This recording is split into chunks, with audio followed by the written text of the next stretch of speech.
Olá pessoal, tudo bem com vocês? Aqui é o professor Fábio, professor de Biologia do cursinho da Poli, e hoje a gente vai comentar um pouquinho sobre as questões que apareceram no segundo dia da segunda fase da FUVEST. As 6 questões de Biologia dessa prova surpreenderam positivamente. FUVEST acertou a mão em relação aos conteúdos. Não teve surpresas em relação a cobrar os conteúdos que não apareceram na primeira fase. Tivemos uma diversidade enorme de conteúdos e dentro da biologia, inclusive conteúdos que se entrelaçavam para você poder responder as questões. Além de questões que exigiam da gente uma leitura mais atenta de gráficos e interpretação dos próprios gráficos, a criação de um e outro e algumas continhas que eram necessárias em relação à boa resolução de algumas questões. Mais precisamente a primeira questão de biologia, que trazia uma relação de razão entre duas espécies diferentes. Então a gente vai dar uma olhadinha rapidamente em algumas questões e a gente vai parar em duas questões mais precisamente, só para a gente fazer um comentário um pouco mais rápido sobre uma e uma resolução sobre outra. Uma questão extremamente atual, que foi a questão número 5, falando um pouquinho aí sobre sistema imunológico e Covid. Então, vamos dar uma olhadinha nas questões que apareceram para essa segunda fase. Vamos lá? Questão número 1 da FUVEST trazia a interpretação para ser feita através da análise destes dois gráficos aqui. Então, para essa primeira questão, é uma questão que envolvia conceitos de ecologia e conceitos de densidade populacional. E aqui é a questão que a gente comentou anteriormente, que você precisaria fazer uma interpretação dos dados, estabelecer a razão entre as espécies e depois, mas bem depois, fazer um gráfico com essa razão. Essa questão ela não era tão difícil. É uma questão de interpretação. Os gráficos traziam a maior parte das informações que você precisaria. Eu considero essa questão de média dificuldade. É preciso um pouquinho mais de atenção, uma atenção especial na elaboração do gráfico, que era extremamente simples em relação à razão do que era pedido entre as espécies. E aí então você tinha no gráfico que está na sua esquerda, espécie A e espécie B no início do experimento. Então aqui em cima você tem toda uma historinha de espécies de peixes, espécie A e espécie B, no começo e no final do experimento, sendo que o azulzinho eram tanques que tinham sombra e o laranjinha eram tanques que estavam expostos ao sol. No início do experimento você tinha essas informações, 50 indivíduos, tanto da espécie A quanto da espécie B, para todos os tanques, e ao final do experimento, essas diferenças em relação à quantidade de indivíduos, tanto da espécie A quanto da espécie B, presentes nos tanques que estavam expostos ao Sol. Era essa relação que você precisaria estabelecer. Então, para a letra A, é a razão propriamente dita que ele está pedindo entre começo e final do experimento, tanto para a espécie A quanto para a espécie B. Seria muito interessante fazer esses dois cálculos. Para a espécie B, você deixaria de lado os tanques que ficaram sombreados, porque não teve variação na quantidade dos indivíduos aqui.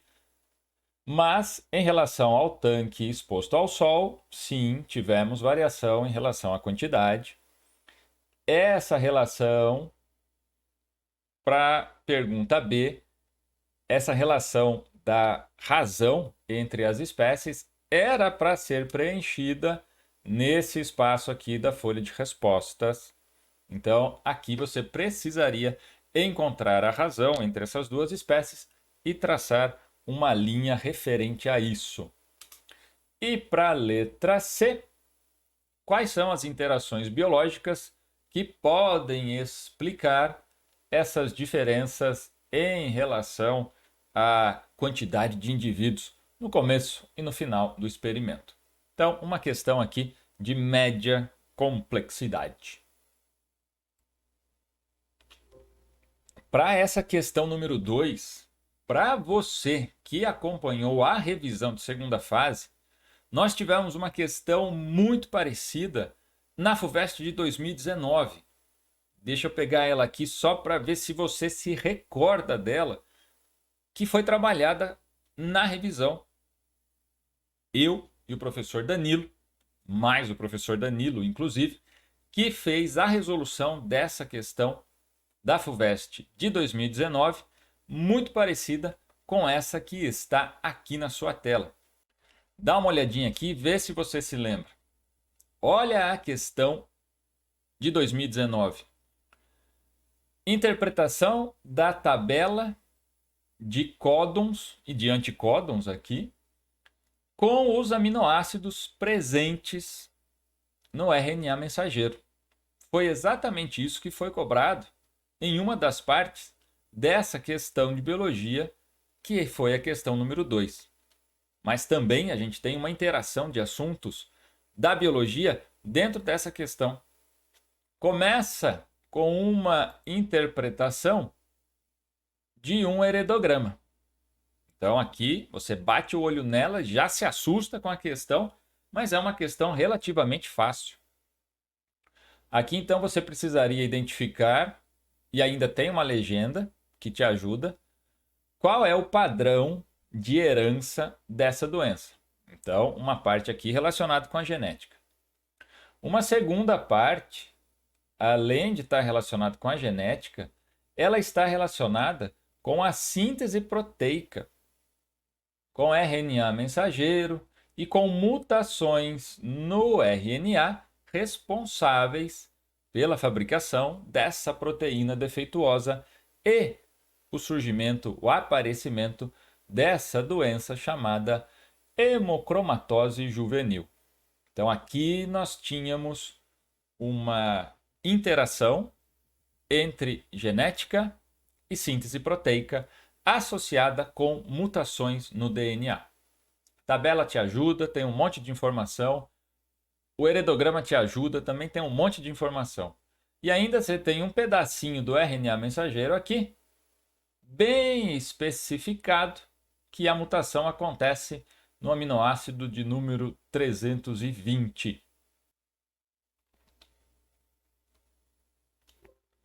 Para essa questão número 3, interpretação de gráfico. Um pouquinho de fisiologia humana relacionado com a temperatura do nosso corpo e uma associação com bactérias que possam viver bem no nosso corpo sem causar nenhum mal. Então, essa é a primeira parte. Você tem um pouquinho de fisiologia humana. E depois aqui é só análise de gráfico. Não tem segredo. Você não precisava saber absolutamente nada de bactérias aqui para responder a pergunta B.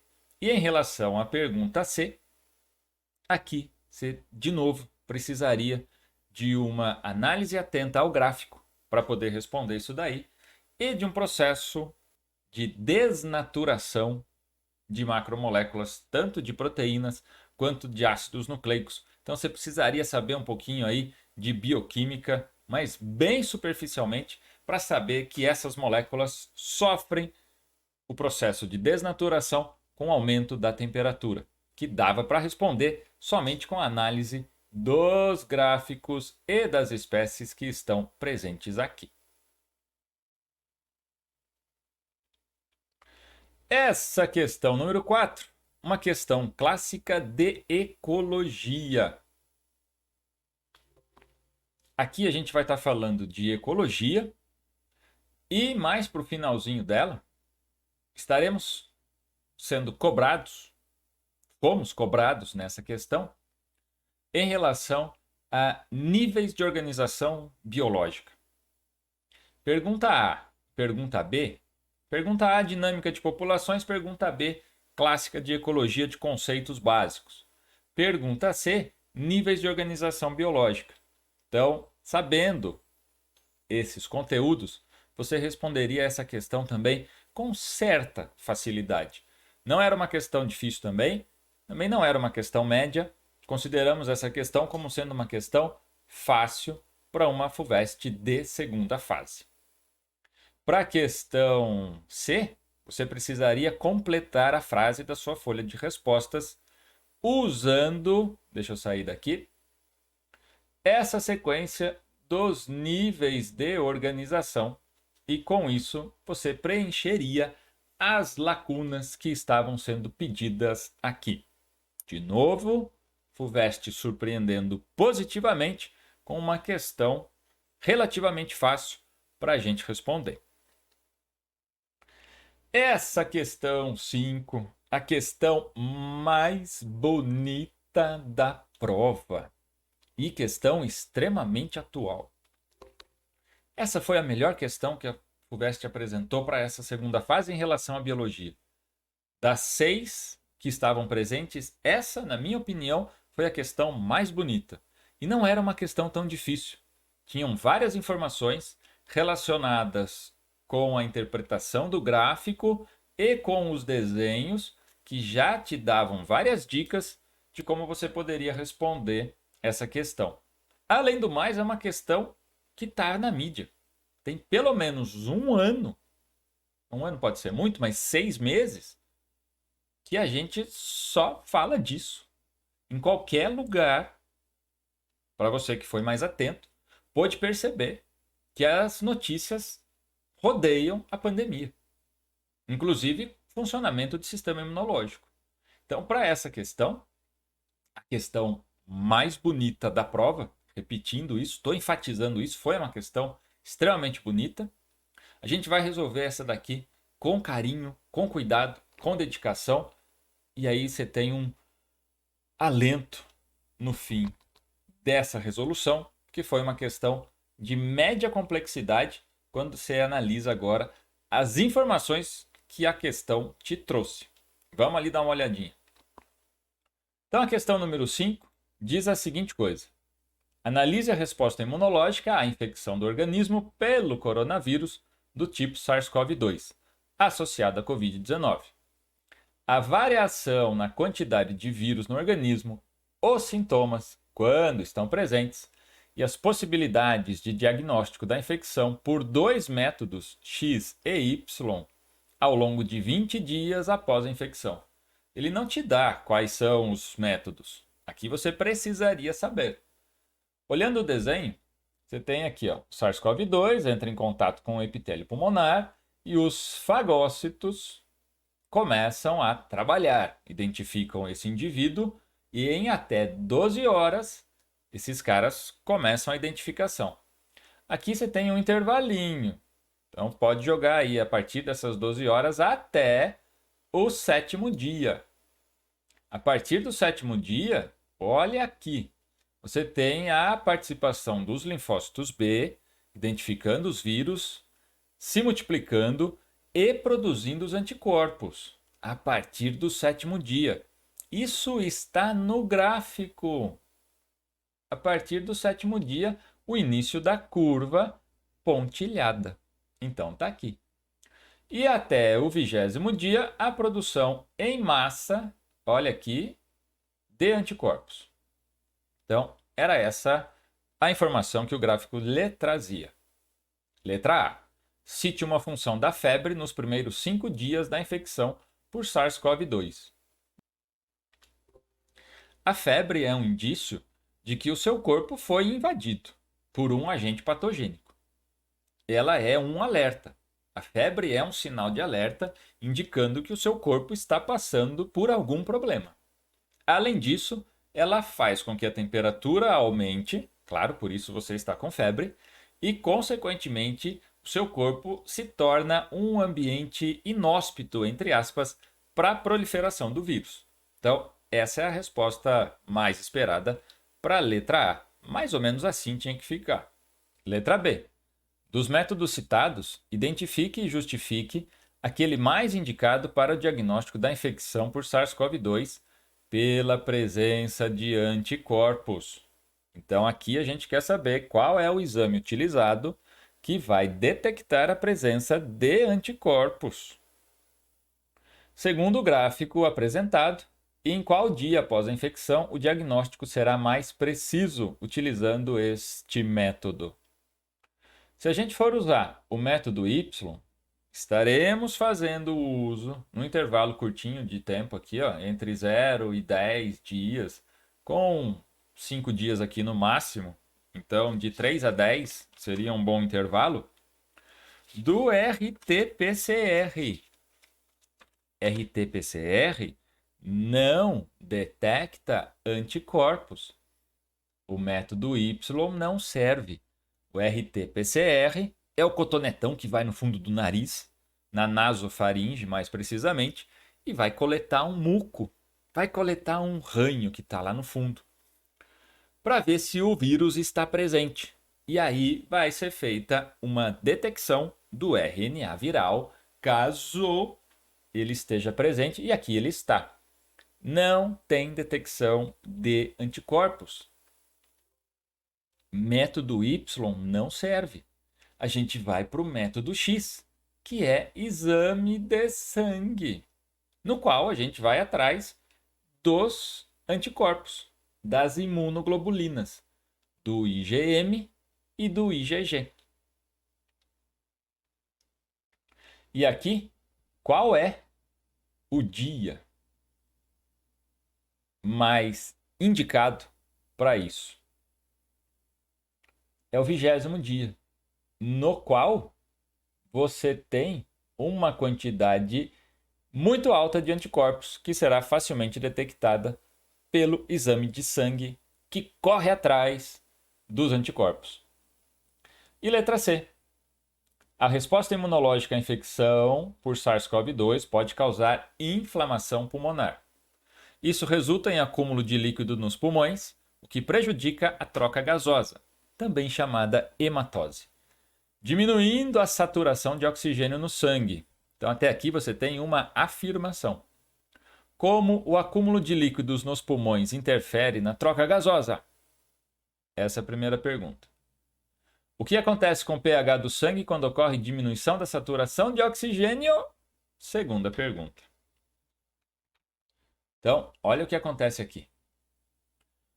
O vírus, quando ele entra em contato com os alvéolos pulmonares, ele vai ser detectado e, consequentemente, nós teremos uma reação inflamatória muito intensa para alguns indivíduos, não para todos.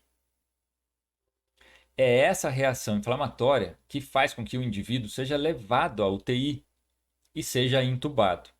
Dá uma olhada no desenho ali. Olha o que é que está acontecendo. No alvéolo saudável, presente aqui em cima, os alvéolos estão limpinhos, livres, sem obstrução, nem de líquido, nem de água, nem de pus, nem de células mortas. Então você tem um espaço todinho para ser preenchido por oxigênio, por gases respiratórios, por ar atmosférico. E a partir daqui você tem a troca de oxigênio para a corrente sanguínea, gás carbônico para dentro dos alvéolos. E aí você expira e você elimina esse gás carbônico circulante no seu sangue. A partir do momento que os alvéolos ficam comprometidos, você tem acúmulo de líquido, células mortas, água, pus, que vai preencher o espaço nos alvéolos. Então aqui você tem uma infecção moderada. Já começa a ter uma dificuldade na respiração. E num caso muito severo, os alvéolos ficam totalmente comprometidos. Não tem espaço para o ar atmosférico chegar aqui. Consequentemente, você não consegue respirar. O alvéolo está tomado. Como é que o ar atmosférico, contendo o oxigênio e, claro, os outros gases, vai chegar na corrente sanguínea se ele tem que passar pelos alvéolos pulmonares? A consequência disso é asfixia. A consequência disso, em relação à pergunta, a segunda parte da pergunta, é aumento acúmulo de gás carbônico no sangue. Isso diminui o pH, gera um ácido carbônico e isso faz com que as células a longo prazo, né, não consigam mais produzir energia porque vai faltar oxigênio. Então, teremos a diminuição do pH e a falta de oxigênio circulante para a produção de energia. Formação de ácido carbônico e uma demanda mais alta por oxigênio, porque o seu corpo está pedindo.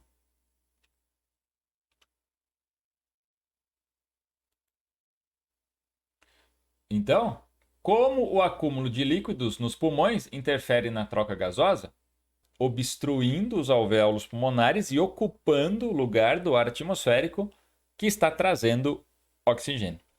O que acontece com o pH do sangue quando ocorre diminuição da saturação de oxigênio? Você tem um aumento na quantidade de gás carbônico circulante, o que vai gerar um ácido carbônico e o pH do seu sangue diminui.